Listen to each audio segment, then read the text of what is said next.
Hello everyone, আমি খুশি যারা কথা বলছি কলকাতার নিউ টাউন থেকে। আজকে কথা বলবো অনলাইন তথ্য পরিবার নিয়ে।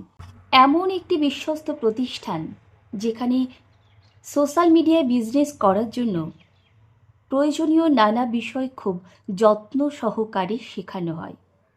এই প্রতিষ্ঠানের কর্ণধার মঙ্গলজাতি স্যার, যিনি সত্যিই প্রশংসার যোগ্য। বেশ কিছু বিষয় আমি নিজেও অনলাইন তথ্য পরিবার থেকেই শিখেছি। মঙ্গলজাতি স্যার ভীষণ হেল্পফুল ও সাপোর্টিভ। কোনো বিষয় বুঝতে প্রবলেম হলে সেই বিষয় খুব যত্ন সহকারে বুঝিয়ে দেন, কখনোই বিরক্ত প্রকাশ করেন না। স্যারের এই ধরনের আন্তরিকতা ও নিষ্ঠাই অন্য প্রতিষ্ঠান থেকে সম্পূর্ণ আলাদা করে তোলে। আমি মন থেকে কামনা করি এই ধরনের প্রতিষ্ঠান আরও অনেক জায়গায় ছড়িয়ে পড়ুক, আরও এগিয়ে যাক, দক্ষ করে তুলুক আরও মানুষের। ধন্যবাদ।